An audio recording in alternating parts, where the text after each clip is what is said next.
All right, welcome to another episode of The Manifest. This took a minute for you to actually get in front of me, almost 2 years in the making. I'm very happy to have you. You know, obviously we have a little bit of history with my first actual video camera that Yeah. that you sold to me, and I was very fortunate for that. For the people who don't know who you are, please fill us in. So my name is Santiago Trugeda. I'm a cinematographer, photographer. I work between Ottawa and Toronto, and I do some color as well. What else do I do?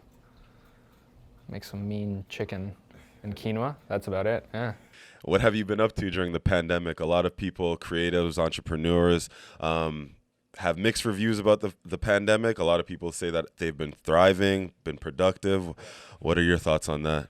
Well, here's the thing about the pandemic is when it first started, I myself, like maybe a lot of people, were just freaking out. Like, what is this thing? Are we all gonna die? Like literally wearing ponchos and masks to the grocery store, fully gloved up, like garbage bags on my shoes. Like, I thought this was out of like World War Z or something. Like we're gonna get this disease. Everyone I know is gonna know someone who died.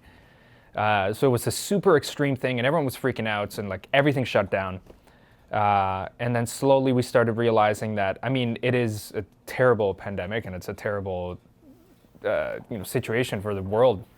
But it wasn't as bad as we thought it was. Like, this isn't something that's going to kill everybody. Like, we just didn't know what it was at the start. So everyone was freaking out. Nobody has any training really. Regular everyday people on like how to deal with this stuff. So it's understandable that everything would shut down until people kind of figured their stuff out. And the film industry was dead until about, I think it was like June or July. Like it just died. All the production companies shut down. Like I lost a bunch of jobs, but I'm sure many people did. So it was a weird time in that you couldn't really see anyone either. So it was a lot of like spending time with yourself, and it gave me a chance to kind of reflect on what I really want to do, who are the people I want to work with, and kind of really like boil down like what's essential, like what are the things I really want out of this. And there was a lot of screwing around too. Like, there was weeks where I would just play Call of Duty, with the boys online, like for hours on end and like not get anything done, be like eating mini eggs in the middle of the week, and just like, it was something crazy. But then slowly it started gaining a little bit more structure.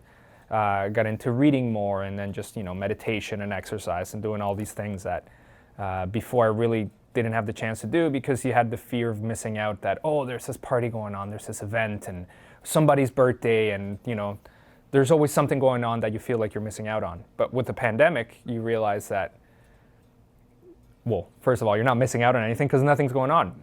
So it gives you time to learn more about yourself. And so what I found to be advantageous is that I was trying to connect with a lot of people, producers, directors, other cinematographers, just people in the industry.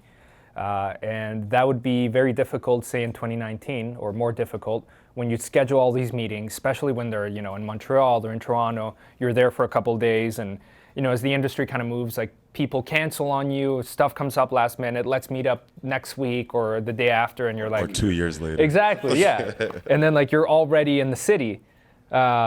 So getting those face-to-face meetings was harder, and people weren't as open to doing Zoom meetings and stuff like that. It seemed kind of impersonal, and I had people suggest that to me, like, why don't you just, people in other cities, in other countries, meet with them on Zoom? Because it wasn't comfortable for people. But now, I've been able to connect with so many people, like, taking 3-4 meetings a day, around the clock, people in different time zones, and just getting to learn about them. And we're already desensitized to meeting in these kind of environments. So it's, we call it, when I reach out to people, I call it a virtual coffee. Yeah. You sit there with your coffee, I sit there with mine, and then we just kind of talk about the stuff that we like. I talk to them about the stuff that I really enjoy that they've done, collaborations with certain people. So in that regard, it's been extremely useful, because I've made more connections than I could have if I were trying to meet with these people in person. Not to mention, the travel costs, you're paying for dinners, you're paying for coffees, and all this kind of stuff adds up. Whereas you can just do so much of it from your office.